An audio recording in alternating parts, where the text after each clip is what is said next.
Hi, Dennis. Marianne, how are you? Good. How are you? I'm all right. Just living up here in COVID land, remaking our business as fast as we can. So like a lot of people, I find this a very intense period, and I'm trying to lean into it to co-opt that term, and just because there's so much you can't control, and it relates to business, which we'll talk about in a moment, and can't predict. And it's such a mixture of business issues, which are tied into political and health issues now. And then mental health, depending on your family situation. So it's a very intense period that I think is going to have some interesting longer term effects on our Absolutely. society, which are hard to tell right now. Yep. So, Well, so listen, I know you and your wife founded a company called Burbio several years ago. Can you tell me more about Burbio and what was the impetus for founding it? So stepping back, after Georgetown, I worked in Morgan Stanley in investment banking, went to Northwestern for business school, then worked at Procter & Gamble in brand management, where my wife and I actually met. She was an applied math major in college. She's from the Midwest, and that comes into play in a moment. We had 4 kids, and about 6 or 7. I left P&G to get involved in media advertising startups, essentially. I built a company that runs ads in health clubs around the world. So my thing was building companies. And about 5 or 6 years ago, we have 4 children, and we were very frustrated at how hard it was to figure out what goes on in your community. If you wanted to buy tickets for something, or even share photos, or any form of social media, there's lots of ways to do it. But if you wanted to find out what was going on in your community, it was like 1997. You literally had to write things down and open emails and text things, and things would change. And the word was kind of the word that people would use if you have, and particularly for suburban life, if you live in a town and you have kids, it was stressful. And it's kind of an overwrought word to be using when a lot of the people that I knew, including myself, lived in these very nice towns. But it really was. So we wanted to build a service that could pull the information in and allow you to manage it the same way you might manage other parts of your life. It was almost like a travel service, but for local events. Instead of where, no one goes to 9 different airline sites to buy a ticket. You go to one, and you go to your favorite one, and you figure out what the best place to buy a ticket is. For us, it was to put all of the information on one site. So what we did, and this took years, honestly. So we launched a consumer service, Burbio.com, which is, I sort of call it like Instagram for community events. You can follow your favorite groups. You get a feed of what's going on. You sync to your calendar, and it's automatically updated. We did 2 things very, very well in doing that. One was our technology is really good. You don't really see what we do anywhere on the internet. We bring in live data feeds, and when someone at the high school or the library changes it, it changes on Burbio, and it changes on anyone's calendar who's synced. And when you do that, it's not rocket science, but it's pretty hard. Like, you got recurring events and edited events and time zones, and so no, you don't see that around. People don't do that on the internet. The second thing that we did is softer, which is that we just know how to find everything going on in a town. We know how to search out the Lions Club, the local community events. We understand that. So we built those 2 things into Burbio, and we grew out to a consumer service. The third thing we tried to do, which we didn't do very well, was build a business model. And the reason why is, even though the product itself is very engaging, we have almost 100,000 people using it. The local ad market is hard and has gotten harder since we launched Burbio. Yeah. A whole bunch of things have come in our direction, as it were, since we started. That is not one of them. That has lurched further. It's like a ship that's sailing away from you as you're sitting there in the life raft trying to get saved. And it's not just us. Infinitely bigger companies than Burbio are having a horrible time monetizing purely local. Is that due to Google and Facebook? Yeah, basically. Yeah. Basically. And it has to do, and a lot's going to change in the next year or 2 in the way advertising gets targeted. But newspapers and local broadcasters have had a horrible time. Mm-hmm. But what we did is about a year ago, so we got really good at tech, really good at finding the information. And a year ago, we built a content subscription business. Mm-hmm. And this happens a lot when you build digital and digital media. You build it for one thing and you realize, gee, it's actually a lot more valuable if we do it that way. Right. So instead of running around and building a big sales force to try and sell ads, we concentrate on what we're good at, which is the tech around bringing in the data. So Microsoft uses our information. They pull it into Office 365. Mm-hmm. We have 80,000 school calendars across America. Oh, wow. Office 365 has 100 million users. And if you go into Office 365, you can click a button and sync to your local school calendar, and we handle all of that. Wow. Infinitely easier, quite literally, as a business model. Now, and what does Microsoft do? Do they pay you a license fee? Yeah, exactly. I mean, it's obviously confidential, but and we work with local broadcasters. Oh, you do? Oh, wow. We work with Which groups? local real estate funds. Companies like Heritage Broadcasting, Marquee Broadcasting, very small companies. And then we work with individual real estate firms across the country, because real estate can use this if you want to buy a house somewhere. So about a year ago, we were like, all right, this is a really good business model. And it still is. It's think of it as like AccuWeather, but for community events. Right. You go to a website, they don't have their own weather data service. They're pulling it. So that model still exists, and there's lots of room we have to run on that. So we're feeling pretty good 6 or 9 months ago, and we don't need a big overhead structure to handle it. We already built this team, and then we got good at these things, right? And we have over 150,000 groups and organizations from all 3,000 U.S. counties. And no one's done this. Like, we're the only company that has it. We talked to enough I spent years in my previous startup life always reasonably and realistically worried that I was going to wake up and have a competitor pop out of the woodwork. This is not obviously undoable, but the combination of qualitative piece of having to see what the right information is and tech piece makes it hard. So we built kind of a moat around this business, started to grow it, was going and is going well.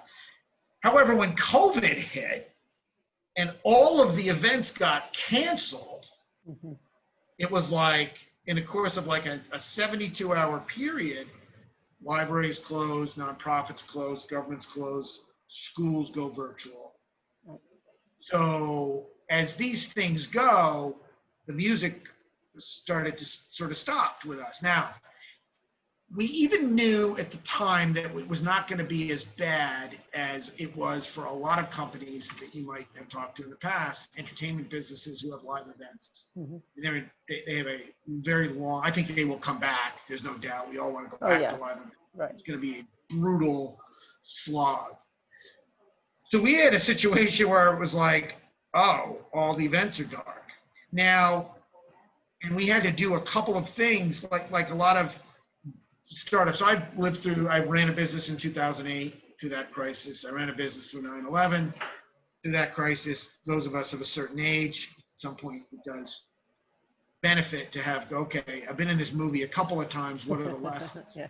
So the first lesson was to look at what we were doing and make sure that we kept our current clients happy.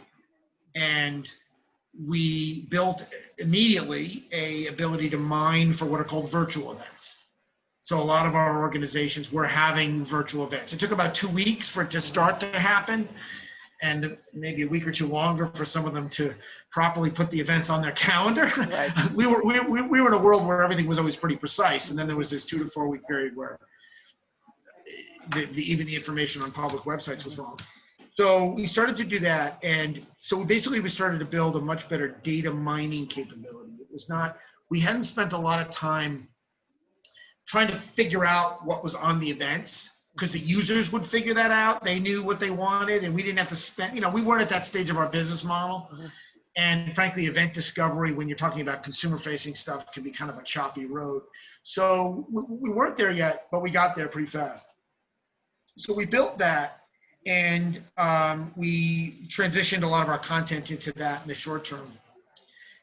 And then it started for us in May, June. So then one of our investors, we have a lot of Georgetown investors. We haven't raised a ton of money, but we have quite a few Georgetown investors. It's been a big benefit to us.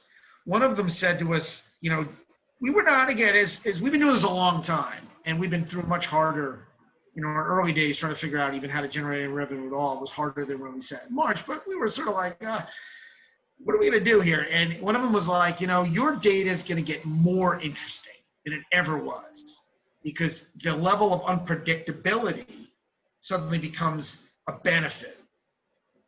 So we got a couple of calls in Q2 from companies who were trying to figure out what's going on at schools. Mhm. And it was sort of a bit of a confluence of events, because some of them found us through other ways. But we started to build out for us a business intelligence operation.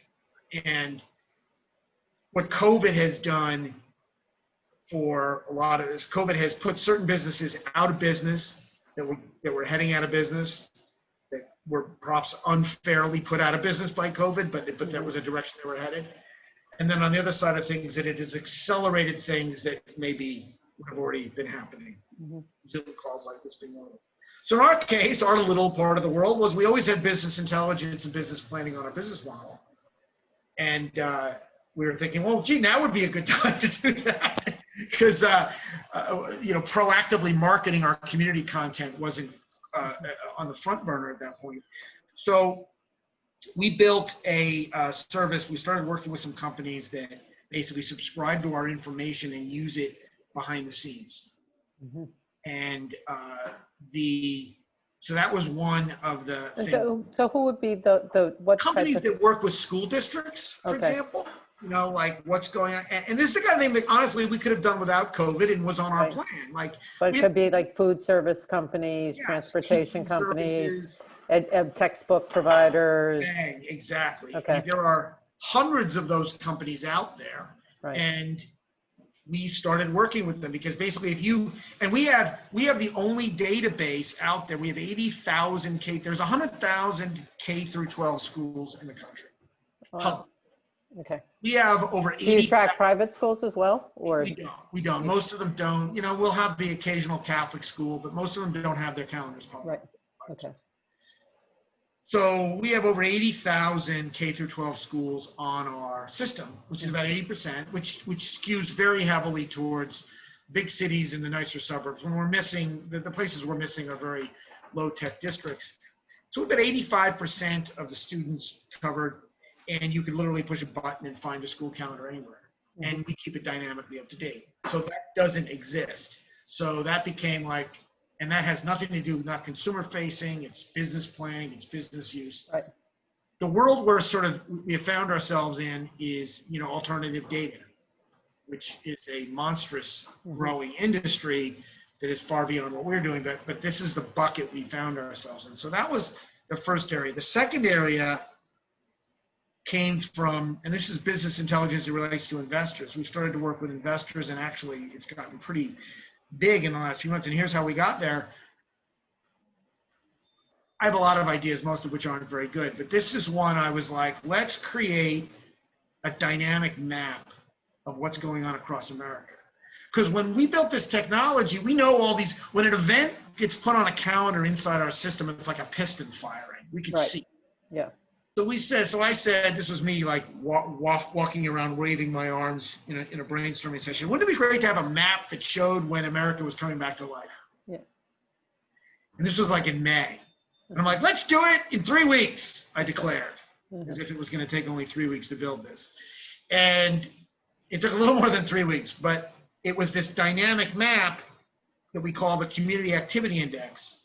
And we filtered out virtual events, because this is not about virtual events. This is about where are people getting in their car or walking to go visit somewhere, because that is a leading. So we built this originally as a marketing piece, and honestly, the way I write the way they say this is, I kind of viewed it at the time as a bridge to normal.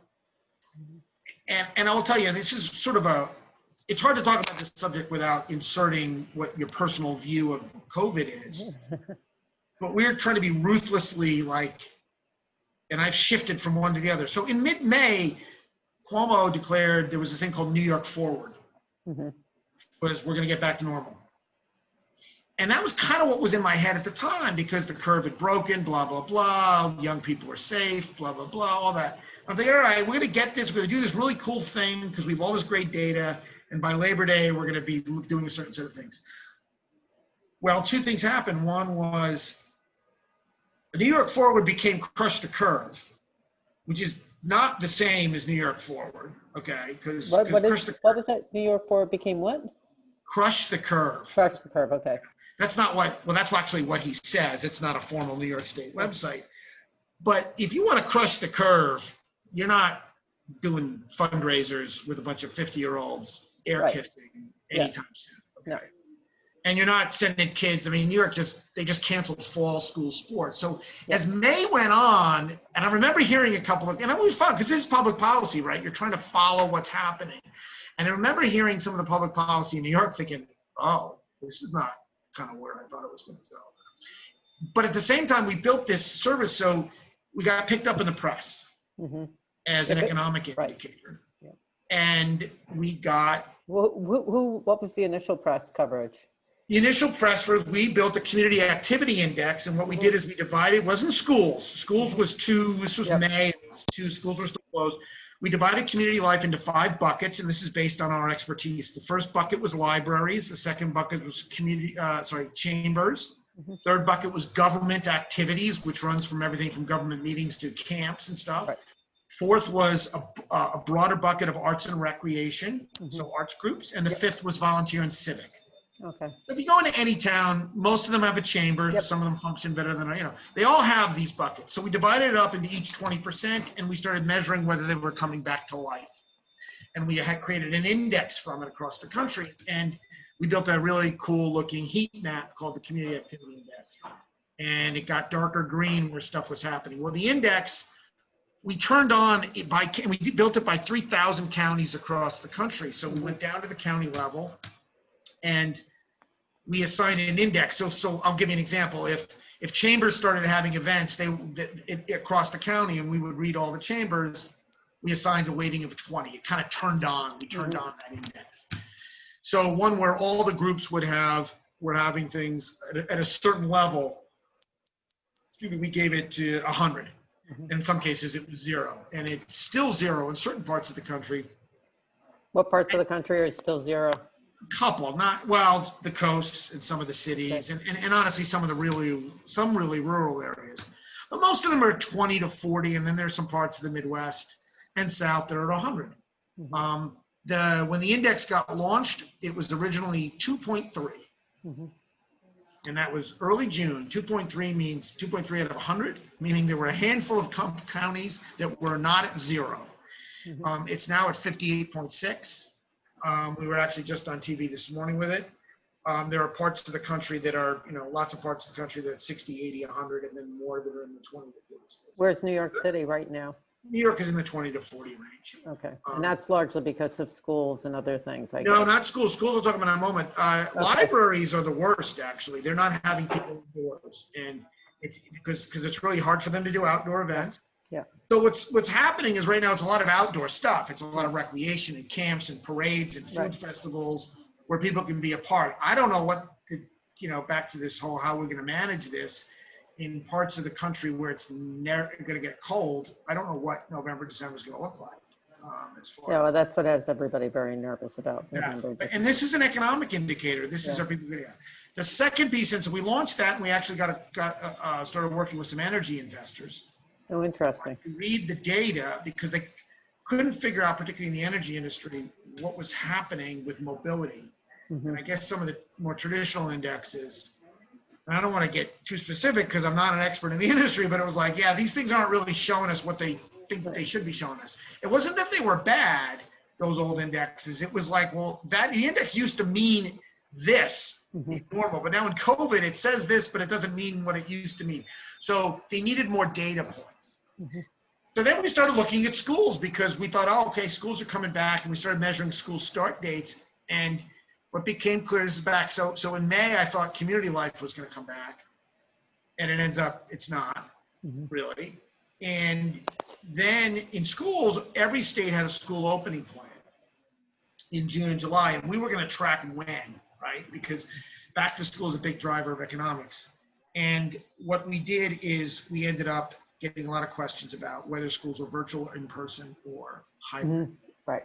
So we built, and this is more manual, we have this team that is really good at finding stuff. And we said, all right, you guys, we're all going to track what schools are doing. And we built a weighted index. It's a pretty deep index. We measure schools that have about 35 million students. It's impossible to measure all of them. I mean, not impossible, but it would require a lot more labor than we're assigning to it. But we, by county now, grade counties as to whether they're virtual, in person, or. And we, in August, we announced it. In July, it was crazy because people kept on saying they were going to be in person and then changing their plans. Yeah.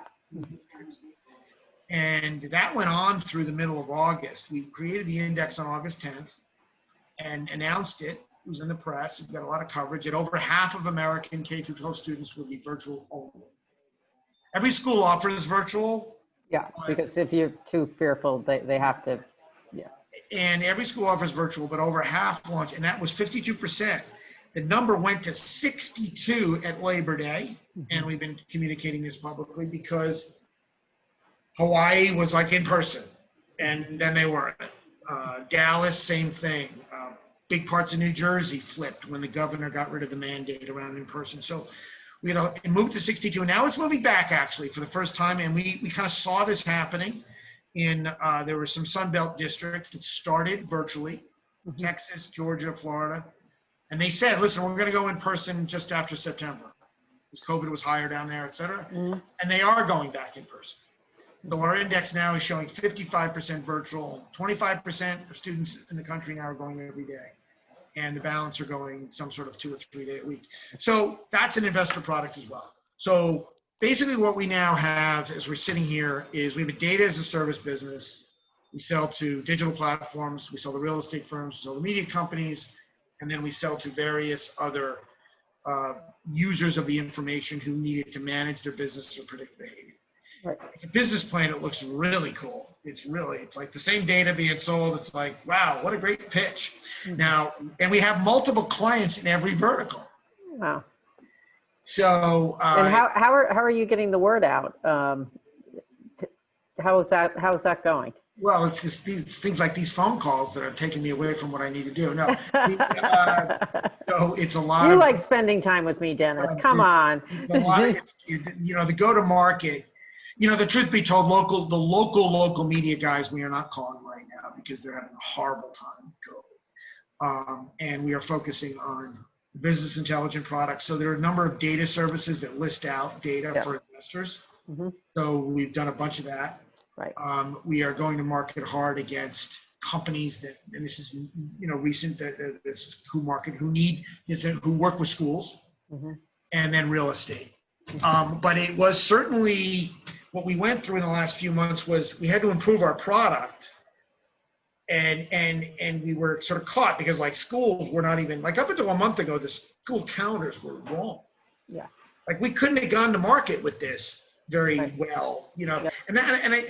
So like they were wrong. Like schools would announce they weren't going in person and they were going to go virtual and they pushed their start date back for 2 weeks and they wouldn't change the school calendar.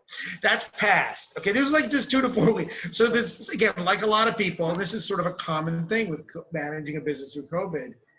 And this is companies much bigger than Burbio struggling with it, is like you can only plan a certain amount of time out. But we repositioned it. So where we sit here now, and to your question in all seriousness, getting the go-to-market against business intelligence products, which is the investment product and the planning product, are going. And then I believe real estate is happening. People are selling homes. The role of community life in real estate is still a little fuzzy now. And we're also moving upstream. We're just talking to bigger and bigger clients now, and that's the idea. So we haven't added to our overheads or anything like that, and we haven't had to get bigger. We haven't had to cut back either. So you're beginning to achieve scale. Yeah. So, and it's like the more potential clients and the more, and the other part of our business model becomes recurring revenue. Right. And we just, so it went from an ad model with a lot of one-offs over the course of 2 years to a data subscription model or a data service model built around a variety of different clients. And this is a common characteristic of businesses. It's like, oh, we sell the insurance industry, we sell the auto industry, we sell our product to a bunch of different verticals. That's kind of where we aspire to. The truth is that we need another. I want to have a solid 6 months of inflection. We're going to grow our revenue during this period, which we're very excited about. But we want to add more deeper clients to the mix. And our investor clients are really kind of exciting. You can't talk about them; it's all very confidential in that part of the world. And it's really about getting this information. And the other thing about it, there's a couple of great blogs on data as a service. You get your information out there, and you want to combine it with other people's data. And it's almost like, and the more you get your data out there, the more valuable it gets, because you're able to turn it into value. And so therefore, when you're pricing it, you want to price it, but you don't want to go crazy depending on how it's used, because you just want to. It's going to get more valuable the more use it gets, and so that's kind of where we've landed. That's where so literally I was in Nashville. Do you have a great I was at the last trade show in America story? I do. I was in Nashville on March 12th. I think I was on one of the last flights. It was like there were like 8 of us on the plane coming back from a trade show. What was the trade show? 150 real estate leads, all of which are completely useless, all a waste of time. Could have gone to the beach that week, and because they all, we can reach out to them again now, but it was like 5 months ago. So that's where we sat. So we went through a process, and I'm quite certain that every company, this is the kind of thing that every company has to do. It's like, what part of your business still works? What's going to come back? What's maybe not going to come back? Well, when you look at your business, I mean, in a certain respect, COVID's been a boon for your business, because you've not only figured out new applications of what you've done, but you've also increased revenues and grown the business during this, correct? Yeah, and it was sort of both. Like to increase revenue, we needed to create a new use case. Right. So sitting where we were in March, we were not going to create a new use case. Right. So, for example, our consumer service, we didn't charge any advertisers for months. Yeah. Because even though the service, we had virtual events and stuff. So, which is not a big part of our business revenue-wise, but yes, no, we had to reinvent our business, or we had to add an element, is a better way to say it. Right. We had to accelerate into this opportunity to catch the, and that's where we sit down. Time will tell. We definitely had some things going. This is an entertainment product. I was going to be at NAB. I was all excited. We were going to talk to all these big. I was going to be at NAB too. I know. So it's not clear to me that we're better off in the next 6 months in terms of revenue, because we would have talked to any local. When I say we would have started talking to some of the biggest local broadcasters. Yeah, like the Tegnas and the Hearst. We were, and we're still in dialogues with a couple of them. And so that's where we were going to be. So that got thrown overboard. That got put on hold, better way to say it, so that stopped in Q2. Yeah. So it remains to be seen in a year or two whether we'll look back on this time and say COVID was good for us, because it accelerated some other business parts of our business model that should have been there. So we did not add, we had all sorts of projections around things we were going to add that we didn't need to add because we weren't doing them. So that was good as well. So there you go. That's our COVID story. It's fascinating. New York forward, my rear end. It's not going anywhere. I hear you've been on CNBC and. Oh, we were in CNBC, Axios, Bloomberg, USA Today. I just looked, we were a health journalism site for USC. We had calls from the CDC, HHS, and the Department of Education to want to know where we got the information from. Politico. We were on NPR. Am I checking all the boxes for you, Mary Ann? Wow, it's pretty impressive. Very impressive. I will say Georgetown absolutely came into play. There are alumni at several of those publications. Yes. I don't want to call them out, who I know and get to, and even Yeah. one that I was the boss of when I was the editor of La Jolla. Okay. After 7 or 8 emails, returned my call, hooked me up with the right person, and we've been cited several times. So, and then now it's starting to feed on itself. Like we're getting calls from people that we don't know. Right. But in the very, very beginning, Georgetown's, I've always been very, running a company that's been so small for the last few years, I don't get a lot of inbounds from people from Georgetown because I don't work in a fancy company and all that. But I've always been very loyal when someone reaches out and says they went to Georgetown to try and see if I can help them. But Georgetown has a media group. And I was on the newspaper and I was on La Jolla, and so I kind of do know a number of folks in journalism. So they were very helpful. So did you and Tim Hanlon work together on La Jolla? I was editor-in-chief when Tim was the features editor. Okay. I'm a year older than Tim, and he's been an advisor to Burbio from the early days. I know. He's been very helpful, and then he was sort of on the client side when I was selling advertising for many years for companies. Right. Exactly. So as you think about your business right now and how certain people are relying on Burbio for helping them predict things, what are you looking at when you see the data? What are your predictions about what happens with COVID? And so it's funny. I'll tell you the story. I have a one of my sisters is way into I'm the oldest of 6, and one of my sisters is way into mindfulness and stuff. And all this kind of meditation stuff that I don't really relate to. Anyway, when we started getting on TV, she was like, one of my life coaches told me that if you can turn what you're passionate about into a business, you've really succeeded in. And you spend more time, Dennis, looking at Twitter feeds about COVID than anyone I know. And it's so exciting that and there's actually quite a few people who do what I do. Yeah. So but it is hard, as you know, to make a prediction. Yes. What we're seeing in schools right now is it's 55% virtual. One of the things that means, though, is that there's somewhere between roughly about 15 million on the low end to 20 million on the high end students are in school in America, which I believe is more than any European country has in school. And they all have, for the most part, all their kids in school. Sometimes they're not putting the older kids in. So there's a lot of things that are working because you're not, you're hearing anecdotes about the occasional school. So you would think that we would start to move back to what's working.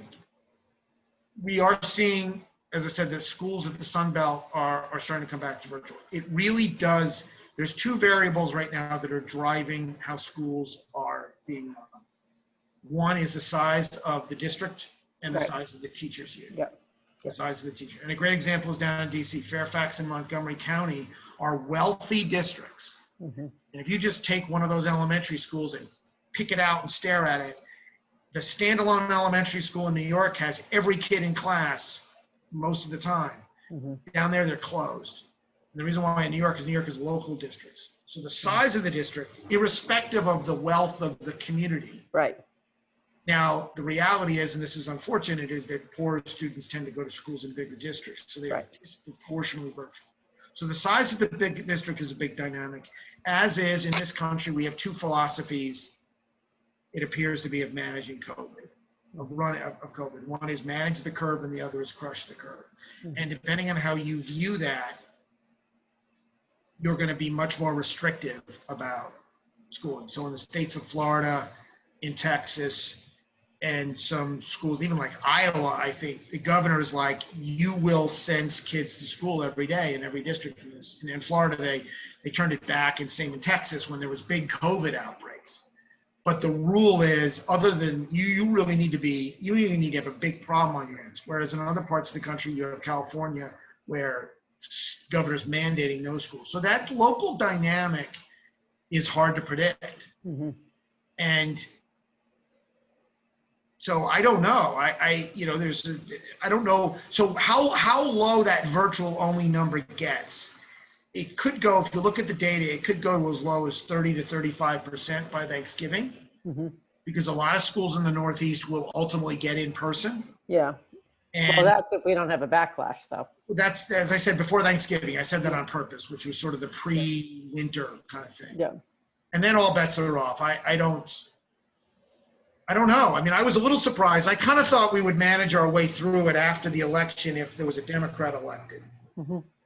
Because this is very, at least where I live, it's very, depends on your politics as to how concerned, and I think that reflects people's faith in how the disease is being managed, okay, right? Mm-hmm. That's it. Now I'm listening to some of the things just like you or anyone else and saying, well, is it really going to change that much? You know, so I don't know. So it's hard to predict. So I will say one of the things that also might is out there, this is a tragedy for students. Yeah. Yeah, it is. And that's just like saying the sky is blue. Right. So I don't know whether that's going to come into play. Right. So at this point, I'm just conjecturing. Okay. What we're seeing is that in the next month, there's going to be continued shift, primarily in the Sun Belt and some parts of the Northeast that got off to a sort of a creaky. In the Northeast, it was like a creaky start. It was like they were going to go in person, then they were surprised they had a choice. There were all these logistics. But they're going to get there. Okay, that's parts of New Jersey are like that. Like, what? Yeah. We get to choose? Oh, now we actually have to ask the teachers union whether they want to come back. They don't want to. You know, we're not ready. So I think parts of the Northeast, Boston being another good example, feels like they're going to get back in the next month or two in class, and the South, and then, you know, what happens out west, and then in some of your really big cities, and DC is one of them, right? Like, DC, Chicago, who knows?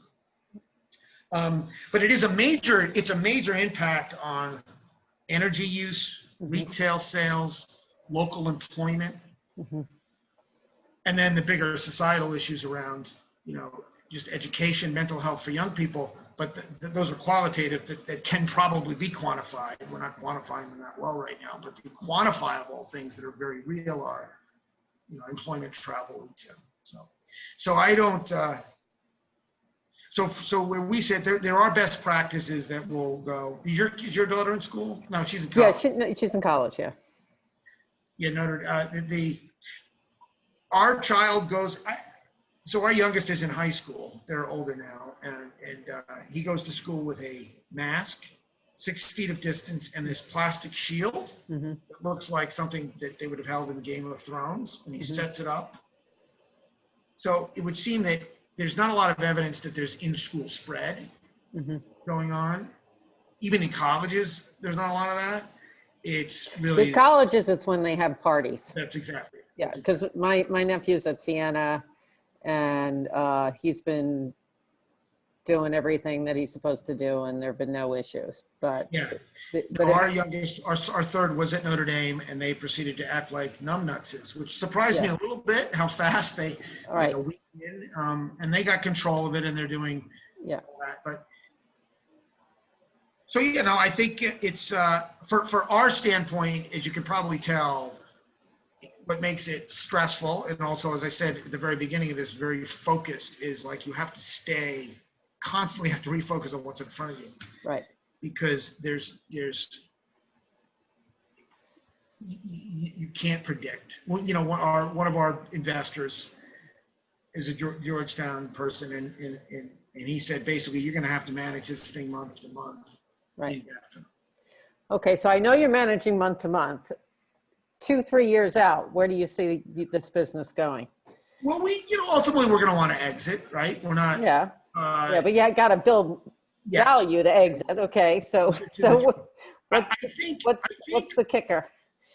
Well, one of the exciting things about where we're at right now is we're always adding more data, but we're in a very interesting position where we can add revenue at a relatively high margin.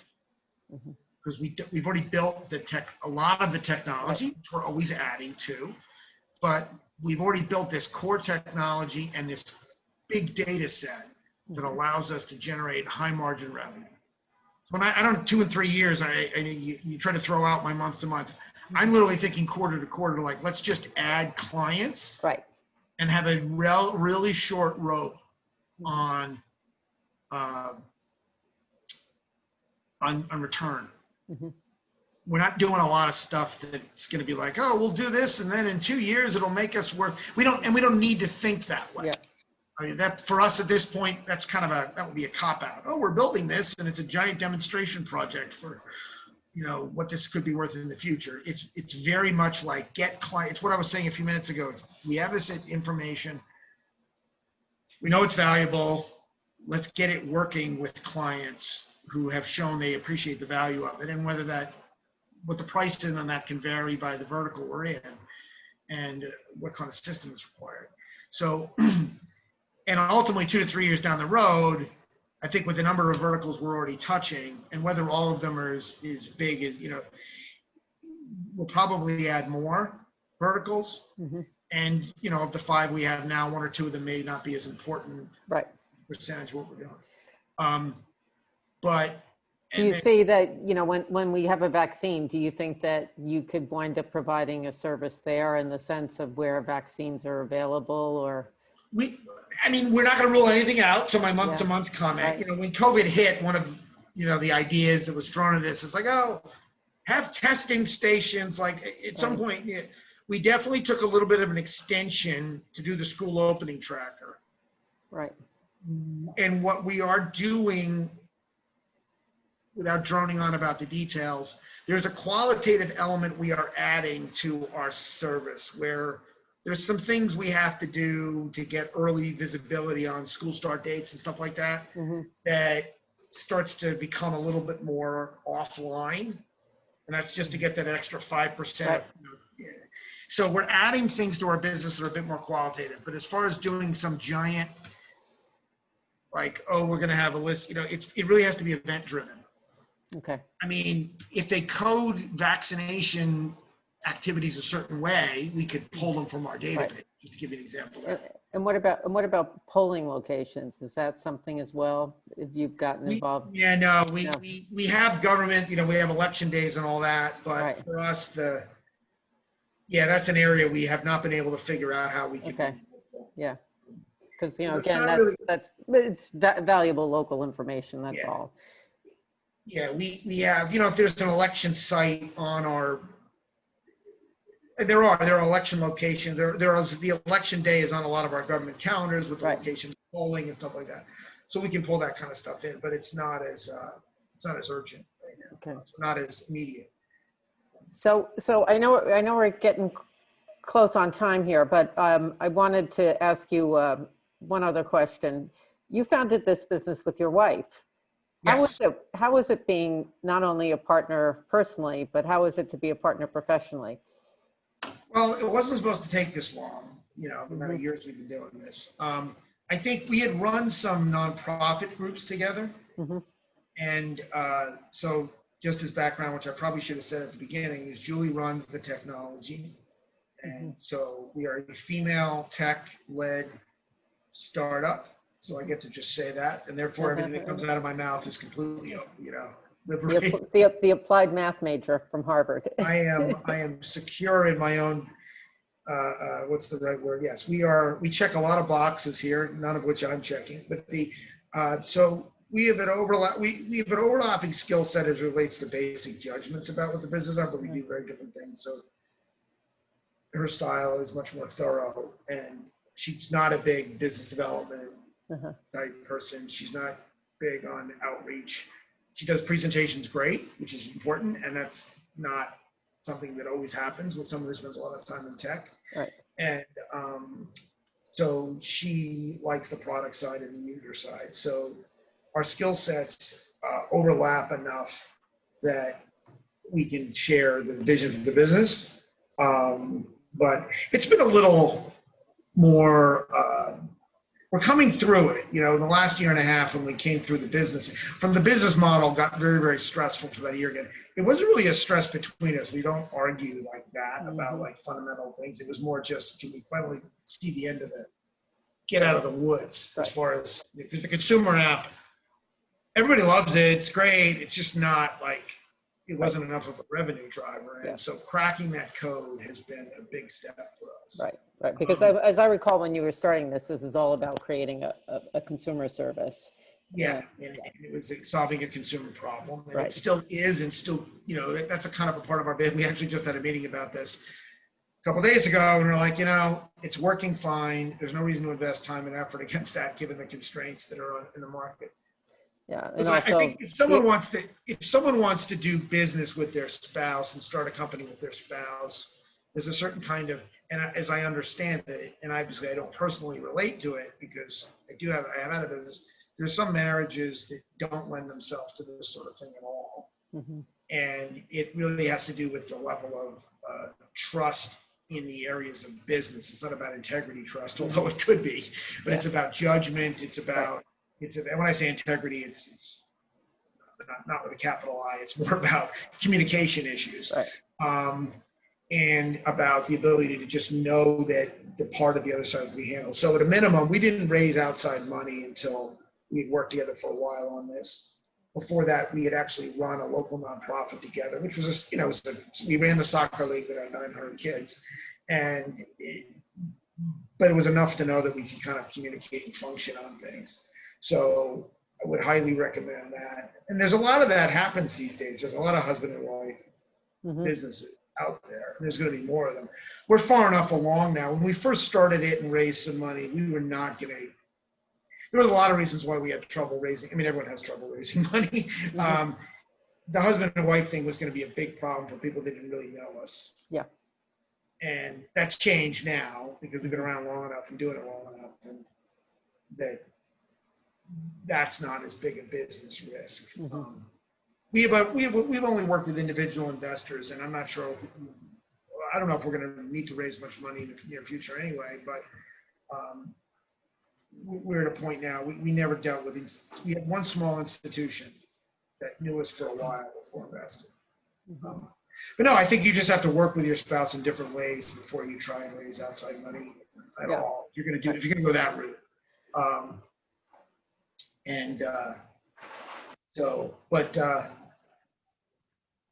So there you go. That's my best shot at the husband and wife. Wow.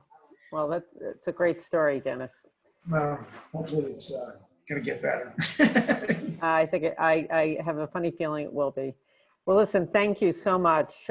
Stay safe, stay healthy. You too. Keep growing that business. You gotta tell me how to get that Zoom background. You gotta email me that image. I'm gonna steal it. I will email it to you right after this call. I can thank Rich Batista for this background. Okay. Looking for that online. Couldn't find it. It was really, I spent an hour on it. It was crap. Okay. Thank you very much, Mary. Thank you, Dennis. Have a great weekend. Bye-bye.